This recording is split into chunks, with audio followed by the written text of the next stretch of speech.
रात हम खा के उसने मेरे कपड़े उतारे हैं। उसने मैंने काफ़ी मना किया कि हमारी शादी तो जब होनी है तो फिर ये सब क्यों कर रहे हो। तो कहता है नहीं कुछ नहीं होता, निकाह तो हमने करना ही है। और इसी तरह से उसने मेरे साथ ज़्यादती की है।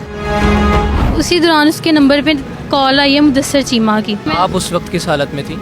उस टाइम उसने मुझसे ज़्यादती की थी, मैं कपड़े पहन रही थी। मैं शोर करने लगी हूँ, बाहर की तरफ दरवाजे की तरफ भागने लगी हूँ। तो ये जो है मुदस्सर, उसने मेरा बाजू पकड़ा है और जो सामने वाला रूम है वहाँ पे गिराया मुझे। मैं फिर भी शोर कर रही हूँ, उनके तरले कर रही हूँ, मिन्नतें कर रही हूँ कि मुझे छोड़ दें, मुझे जाने दें। फिर मुदस्सर ने मेरे हाथ पकड़ लिए हैं और मुँह पे हाथ रख लिया है। शहजाद है, उसने मेरे साथ ज्यादती की है। आसिम जो हाथ जोड़ने लग गया, मुझे कहता है कि जो होना था हो गया, मैं तुमसे आज ही निकाह करता हूँ। अस्सलाम वालेकुम। वालेकुम सलाम। आपका ताल्लुक़ कौन से शहर से? गुजरांवाला के पास ततलियाली है, वहाँ से। क्या हुआ आपके साथ, थोड़ा सा तफसील से बताइएगा। मेरा कज़न है आसिम, बचपन से हम लोग जो है एक साथ ही पढ़ते थे, साथ ही स्कूल जाते थे। तो हमारी क्लास भी एक ही थी। मैं लाहौर आ गई 2-3 साल के लिए। 1.5 साल पहले मैं वापस ततलियाली गई अपने पापा के पास। लाहौर में नानी अम्मी के पास रहती थी। जब वापस गई हूँ तो दोबारा से एक मामू की शादी थी, वहाँ पे हमारी मुलाकात हुई है। तो वो मुझे कहता है कि मैं तुम्हें ना पसंद करता हूँ। तो इस तरह से बातचीत होना शुरू हो गई है हमारी। उसने भी अपने घर बात की थी, मैंने भी मामा और नानी अम्मी को मना लिया था, बस पापा नहीं मानते थे। पहले भी हमारी लड़ाइयाँ चल रही थी ख़ानदान में, इसलिए पापा जो है नहीं मान रहे थे। आसिम का आपसे क्या रिश्ता क्या था? वो कज़न किस साइड से लगता था आपका? मामा के मामू का बेटा था। ये एतराफ़ जब उसने मोहब्बत का इजहार किया है तो उस वक्त उसकी उम्र कितनी थी और आपकी उम्र कितनी थी? तकरीबन 1.5 साल पहले की बात है। 19 साल के थे दोनों।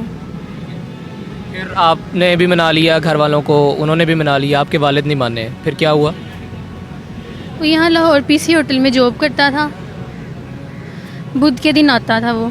उस दिन भी वो आया तो मुझे कहता है कि मैं यहाँ जामिया वाली गली में खड़ा हूँ, तो यहाँ पे आओ तो आमने सामने बात करते हैं। आज ही दोबारा से घर में बात करेंगे रिश्ते की और आज ही मनाएंगे। तुम यहाँ पे आओ, खड़े होके बात करते हैं आमने सामने। फ़ोन पे क्योंकि बात नहीं होने देते थे घर वाले ज़्यादा।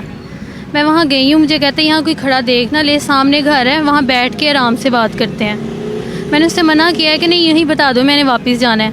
उसने बोला नहीं वहाँ बैठ के बात करते हैं। वहाँ उस घर में लेके गया, वहाँ जाके इसने लॉक कर लिया और ज़बरदस्ती करना शुरू हो गया। उससे मैंने काफ़ी मना किया कि हमारी शादी तो जब होनी है तो फिर ये सब क्यों कर रहे हो। तो कहता है नहीं कुछ नहीं होता, निकाह तो हमने करना ही है। और इसी तरह से उसने मेरे साथ ज़्यादती की है। उसी दौरान उसके नंबर पे कॉल आई है मुदस्सर चीमा की। ऊपर मुदस्सर चीमा लिखा हुआ था, मैंने पढ़ा भी है। जब कॉल उसने अटेंड की है और कुछ बोला नहीं है, सुन के तो बाहर चला गया, जाके दरवाज़ा खोल दिया।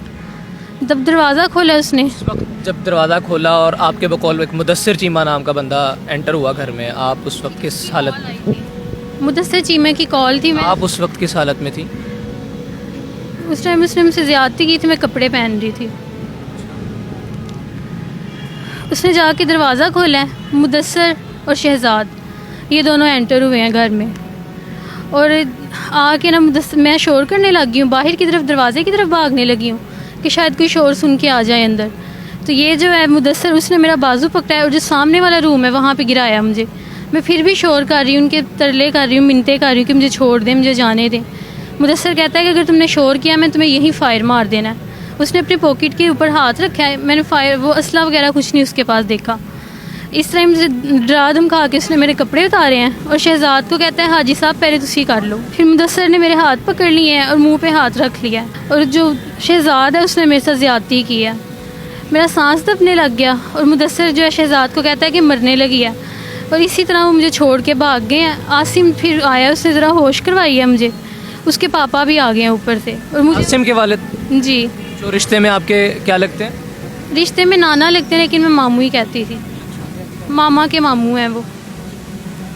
आसिम जो हाथ जोड़ने लग गया, मुझे कहता है कि जो होना था हो गया, मैं तुमसे आज ही निकाह करता हूँ। तो आसिम के पापा ने भी इस तरह से ही कहा है कि आज ही आपका निकाह करवाता हूँ, इसका नाम ना लेना। फिर मेरा भाई और मामू, जब मैं घर से आई थी अपने छोटे भाई को साथ लेके आई थी, तो रास्ते से उसे मैंने वापस भेज दिया। भाई और मामू घर थे, इन्होंने पूछा कि आप ही कहाँ हैं। उसने कहा कि आप ही साथ वाली गली में गई है, वहाँ आसिम भी खड़ा था। मामू और भाई पीछे आए हैं देखने के लिए मुझे कि कहाँ गई है। जब उन्होंने देखा कि शहजाद और मुदस्सर भाग रहे हैं, उसी घर में आए हैं। काफ़ी शोर डल गया था, बाहर लोग आ गए थे काफ़ी। तो उन्होंने इस तरह अंदर आए हैं। तो इसी तरह से जिस तरह आसिम ने मुझे बोला था कि इनसे कहना कि वो दोनों भागे हैं ज़्यादती करके। मैंने उन दोनों का ही नाम ले लिया। उस टाइम मुझे कुछ समझ नहीं आ रही थी कि मैं क्या बोलूँ, घर क्या बताऊँ क्या नहीं। उसके बाद हम साथ वाली गली जो है आसिम की थी, उसके साथ वाली हमारी थी। पहले मैं आसिम के घर गई हूँ, इसकी मामा ने, बड़े भाई ने, सब ने मेरे सामने हाथ जोड़े हैं और इसी तरह से कहा है कि आज ही आपका निकाह करवाएंगे हम उस लोग। वक्त ये सब हाथ जोड़ रहे थे तो उस वक्त आपके घर वाले भी वहाँ पर मौजूद थे? नहीं आप अकेली थी वहाँ? जी, क्योंकि हमारे पहले भी लड़ाइयाँ चल रही थी, इसलिए भाई जो है उनके घर के अंदर नहीं गया था। आपने मुझे बताया कि ज़्यादती के बाद वो तीनों फ़रार हो गए और उसके बाद आसिम और उनके वालिद आकर आपसे मिन्नत समाजत करने लगे, फिर उसके बाद आप घर वापस आ गई थी? वो दोनों शहजाद और मुदस्सर, वो दोनों भाग गए और आसिम मेरे पास आके वो मिन्नत समाजत करने लग गया और साथ ही उसके पापा भी। उसके बाद वो आपको घर छोड़ गए? उसके बाद पहले उनके घर गए हैं, उनके घर से गुजर के फिर हमारा घर था। तो उसने जाके पता नहीं अपनी अम्मी से क्या बोला क्या नहीं, वो भी मेरे हाथ जोड़ने लग गई हैं कि इसका नाम ना लेना, हम लोग आज ही आपका निकाह करवाएंगे।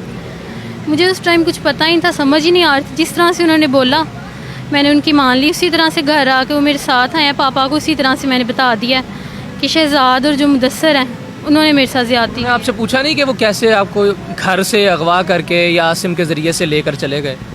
पूछा था, फिर क्या कहा आपने? उनके बड़े भाई ने कहा था तुम कहना घर में कि तुम जामिया जा रही थी, और वहाँ से जब गुजरी तो इन दोनों ने जामिया से मुराद यूनिवर्सिटी या मदरसा? मदरसा, तो ये दोनों खींच के उधर ले गए और जाके फिर आसिम वहाँ खड़ा था, उसने देख लिया तो उसने जाके बचाया। इसी तरह से पापा को जाके बताया और पापा ने FIR करवा दी उनके ऊपर, और आसिम और उसके अब्बू जो है गवाह बन गए। यानी मुल्ज़िमान दूसरे लफ्ज़ों में मुद्दई बन गए आपके साथ मिलकर, और इस चीज़ का सिर्फ आपको पता था कि जो मुल्ज़िम है वो मुद्दई बना हुआ है और किसी को नहीं पता था। फिर बाद में अब आपने आसिम को क्यों नामज़द करवा दिया? क्योंकि वो भाग गया था, उसने निकाह भी नहीं किया, और 3 से 4 दिन गुजरे हैं इस बात को। मैं चुप थी कि मैं किस तरह से पापा से बोलूँगी पापा जी मेरे साथ इस तरह से हुआ है, क्योंकि पहले मैं बता चुकी थी जिस तरह उसने मुझे कहा था। ना उसने कोई रब्ता किया और भाग गया था वो लाहौर। उसके बाद फिर पापा को बाहर से कहीं से पता चला, वो जो मुलजिम इसके साथी अंदर थे हवालात में, उन्होंने अपने दोस्तों को बताया कि इस तरह आसिम लेके गया था, उसने हमारी पहले से प्री प्लानिंग थी। और फिर पापा ने आके मुझसे पूछा कि बेटा, मुझे प्यार से पापा ने पूछा कि बताओ असल क्या वाक़या हुआ है आपके साथ। फिर मैंने उसी तरह से पापा को बता दिया जिस तरह हुआ था। फिर पापा ने जाके आसिम के ख़िलाफ़ भी FIR दी, और उसके बाद आसिम जो है वो भागा हुआ था, आया ही नहीं है। और 15 अगस्त को वो आया है, पापा को नहीं पता, वो ज़मानत करवा के आया था 15 अगस्त को। पुलिस ने कहीं उन्हें पर्चे का वो नकल दे दी और वहाँ से उन्होंने ज़मानत करवा ली है पूरी, हमें पता नहीं था इस चीज़ का। तो आके खुद ही अपनी उंगलियां वगैरह तोड़ के तो भी मेरे पापा के ऊपर डाल दिया कि इन्होंने उंगलियां तोड़ी। आपका वो कज़न जो आपसे एतराफ़ मोहब्बत करता था, उसने खुद ही अपनी उंगलियां तोड़कर आपके वालिद पर डाल दी? खुद ही अपनी उंगलियां तोड़कर पापा पे उस दिन का पर्चा करवाया हुआ है, उन्होंने FIR दी हुई है कि इन्होंने मेरी उंगलियां तोड़ी हैं। आप दोनों एक ही ख़ानदान के थे, तो क्या ख़ानदानी दुश्मनी थी आपस में, क्या मसला था? वो नानी अम्मी के भाई का बेटा था। नानी अम्मी की भी अपने भाई से ज़रा लड़ाई चल रही थी, तो लेकिन उनकी सुलह हो गई थी। पापा के साथ भी उनकी शुरू से नहीं बनती थी, बाकी सब मान गए थे उसके घर से। उसका बड़ा भाई नहीं मानता था, मेरे घर में पापा नहीं मानते थे। जो पुरानी लड़ाइयाँ वगैरह थी इन्हीं वजह से नहीं मान। इसके अलावा कोई जायदाद का कोई और तनाज़ा आपस में? कोई मसला नहीं था। और सिर्फ वही इजहार मोहब्बत करता था या आप भी उससे मोहब्बत करती थी? मैं भी करती थी। कितना अरसा आप दोनों की फ़ोन पर या सलाम दुआ हुई है या वैसे मुलाकात हुई है? 1.5 साल हो गया। पहले तो हम बचपन से ही फ्रेंड्स थे बस, तो ये रिलेशनशिप में हम 1.5 साल हो गया हमारी इस तरह से बात हो रही थी। 1.5 साल में ये पहली मर्तबा था कि आसिम ने आपको धोखे से बुलाया और ज़्यादती की, इससे पहले भी कोई ताल्लुकात में इस नौइयत के ताल्लुकात थे? नहीं, पहले नहीं थे। ये पहली मर्तबा हुआ। जी।